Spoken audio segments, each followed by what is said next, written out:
Good morning to all my dear students. Class 9 chapter first chemistry हमारे आसपास के पदार्थ। हम अब इस चैप्टर में हमारे आसपास के पदार्थ जो केमिस्ट्री का क्लास 9 का फर्स्ट चैप्टर है उसको स्टडी करेंगे। ओके, इसमें सबसे पहले पूछा जाता है पदार्थ किसे कहते हैं। तो पढ़ेंगे, ब्रह्मांड में उपस्थित वे सभी वस्तुएं जिनका आकार हो, आयतन हो तथा द्रव्यमान हो, जिनके कारण वे स्थान घेरते हों, पदार्थ कहलाते। देखिए, इस ब्रह्मांड में उपस्थित वो संपूर्ण पदार्थ या फिर वो संपूर्ण चीज जो क्या होता है, जिसमें आकार होता है, उसका आयतन होता है, द्रव्यमान होता है और वो क्या होता है, स्थान घेरता है, उसे क्या कहते हैं, पदार्थ कहते हैं। एग्जाम्पल की बात करें तो मेज, car, black board, box, chair आदि इसके एग्जाम्पल्स हैं। पदार्थ के वर्गीकरण या पदार्थ का वर्गीकरण के बारे में हम पढ़ेंगे। वर्गीकरण के आधार पर पदार्थ को दो भागों में बांटा गया है, भौतिक अवस्था के आधार पर, रासायनिक संगठन के आधार पर। तो भौतिक अवस्था के आधार पर अगर हम पदार्थ की बात करें तो 3 पार्ट्स में डिवाइड हुआ है, ठोस, द्रव, गैस। अगर हम रासायनिक संगठन के आधार पर बात करें, पदार्थ को 2 भागों में बांटा गया, शुद्ध पदार्थ और मिश्रण। शुद्ध पदार्थ को फर्दर तत्व और यौगिक में डिवाइड किया गया है और मिश्रण को समांगी और विषमांगी में बांटा गया है। आगे पढ़ेंगे अब हम।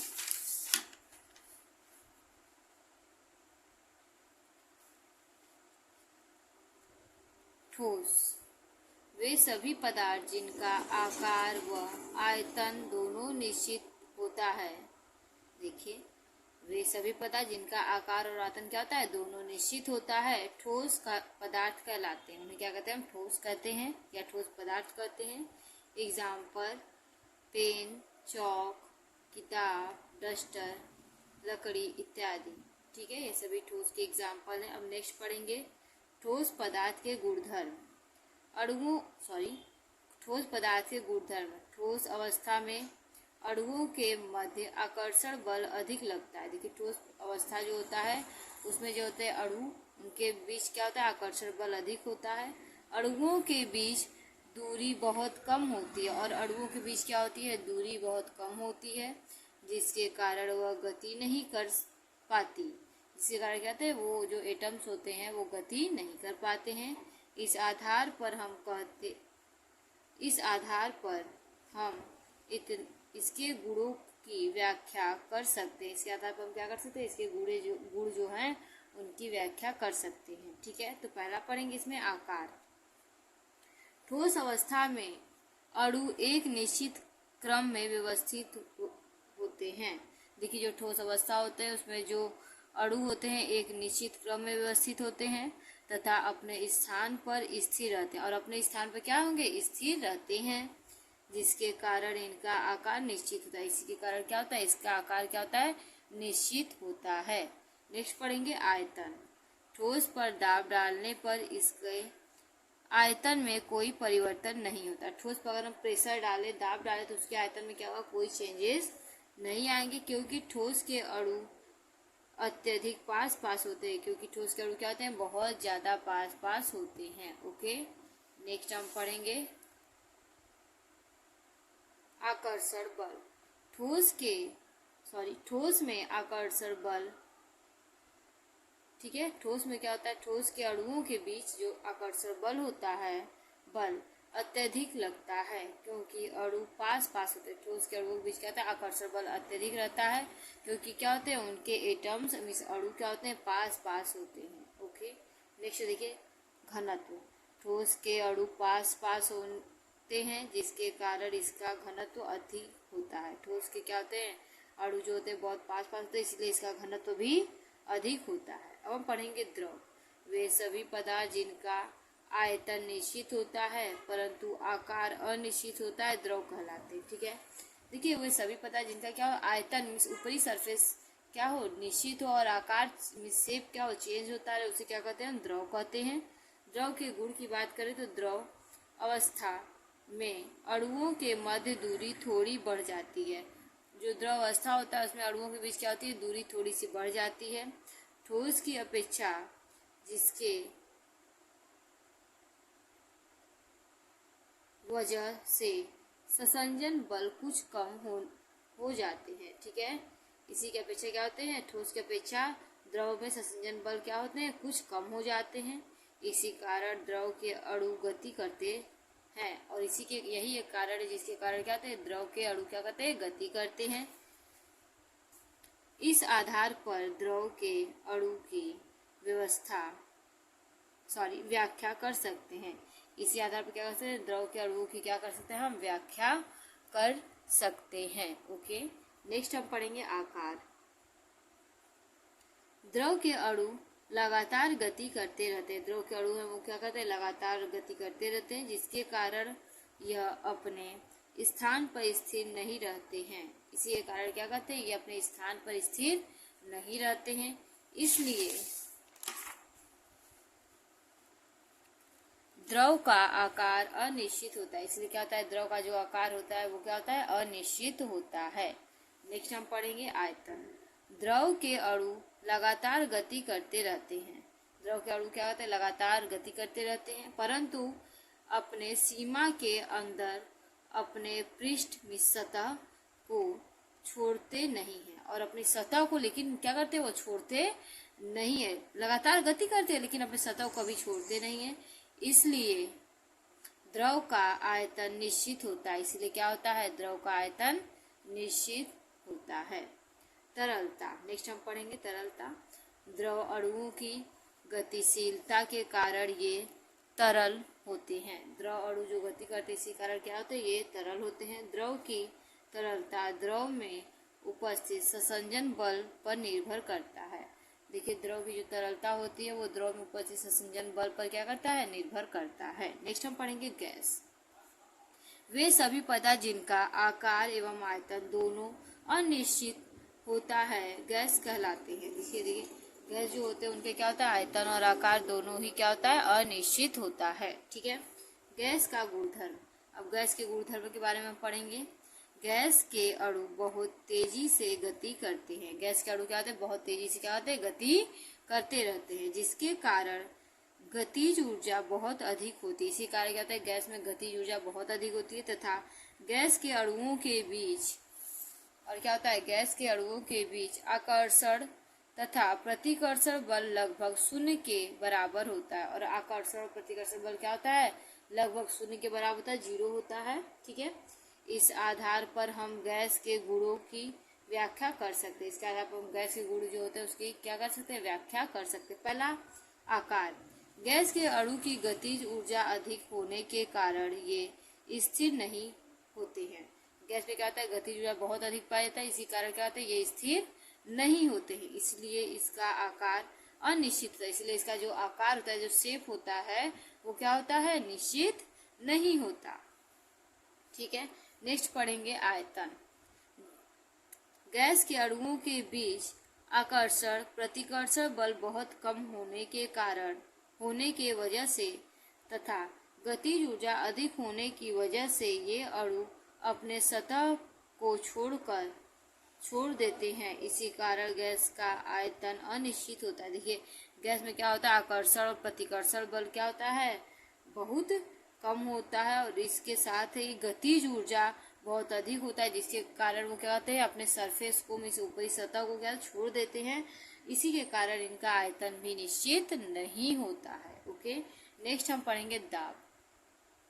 गैस के अणुओं पर दाब लगता है। गैस के अणुओं पर क्या होता है, दाब लगता है, क्योंकि अणु अत्यधिक दूर होते हैं। क्योंकि इसके अणु क्या होते हैं, अत्यधिक दूर उस पर हम क्या करते हैं, प्रेशर क्रिएट कर सकते हैं। नेक्स्ट पढ़ेंगे गतिज ऊर्जा।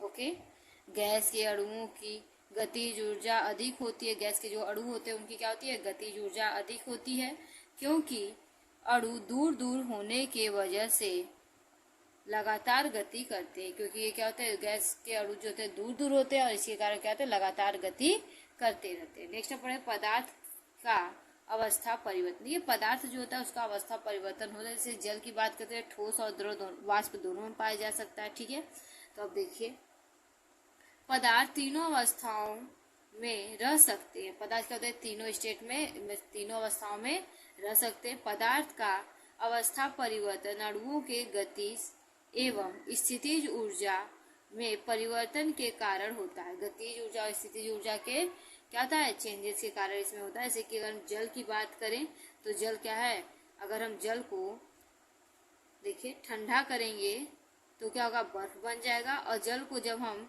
अधिक गर्म करेंगे तो वाष्प बन जाएगा। ठीक है, इसके साथ ही अगर जल को हम गर्म करेंगे, बर्फ को अगर हम हीट करेंगे तो क्या होगा, जल बन जाएगा। ठीक है, और जल को अगर हम और अधिक हीट करेंगे तो वाष्प बन जाएगा।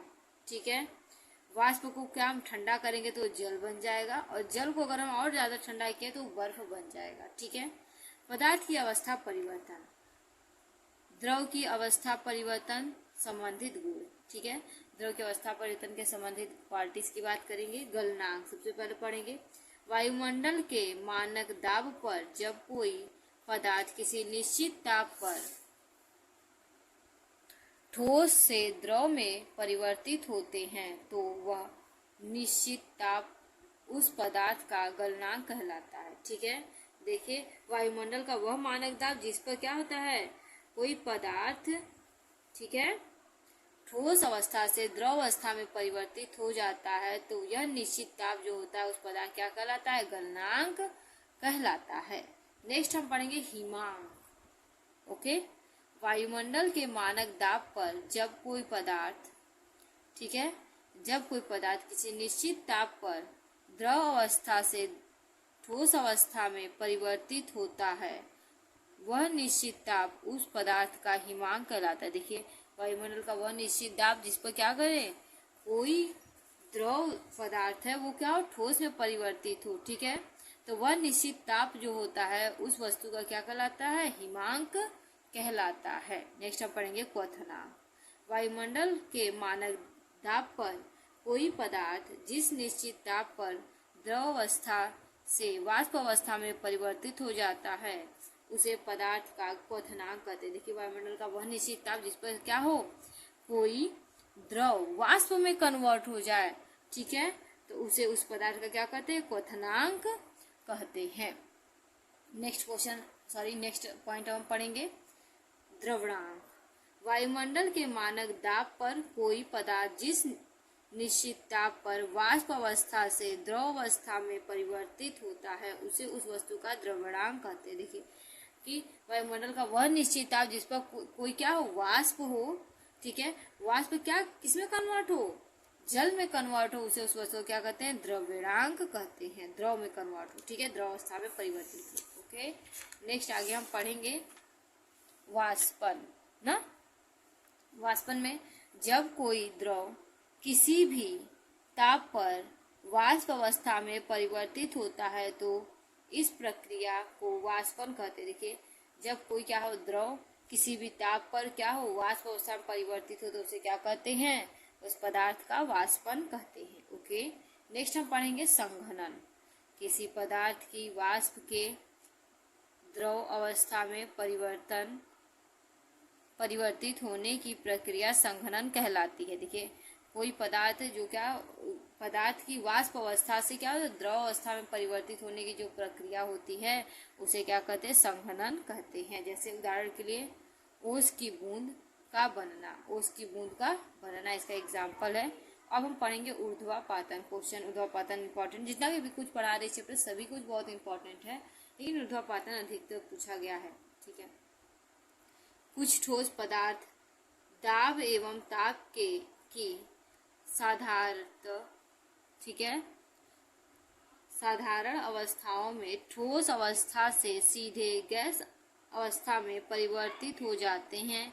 इस प्रक्रिया को पदार्थ का ऊर्ध्वापातन कर। देखिए कुछ ऐसे पदार्थ होते हैं जो क्या होते हैं कि सीधे ठोस अवस्था से सीधे किसमें, गैस अवस्था में परिवर्तित हो जाते हैं। इसको पदार्थ का ऊर्ध्वापातन कहते हैं। ओके, नेक्स्ट हमें ताप का एसआई मात्रक। ठीक है, देखिए ताप का एसआई मात्रक केल्विन होता है। ताप का अगर एसआई मात्रक की बात करें तो उसका एसआई मात्रक क्या होता है, केल्विन होता है। इसे के से प्रदर्शित करते हैं। इसे किसे, के से प्रदर्शित करते हैं। केल्विन को सेल्सियस डिग्री में परिवर्तित करने के लिए देखिए अब क्या है कि केल्विन को सेल्सियस डिग्री में अगर हम कन्वर्ट करना चाहे तो उसके लिए एक सूत्र है, केल्विन स्केल का ताप बराबर होता है सेल्सियस स्केल के ताप प्लस 273। ठीक है, देखिए केल्विन स्केल का जो ताप हो उसमें क्या करते हैं, वो बराबर सेल्सियस स्केल का ताप और उसमें कितना जोड़ देंगे, 273। ठीक है, जैसे कि अगर केल्विन स्केल का मान दिया हुआ है, देखिए इसको हम देखिए थोड़ा सिंपल में कर रहे हैं। ठीक है, केल्विन का मान बराबर होता है डिग्री सेल्सियस के मान प्लस 273 क्या हुआ, जुड़ जाएगा। ओके, देखिए अब ये केल्विन का मान दिया हुआ है 389।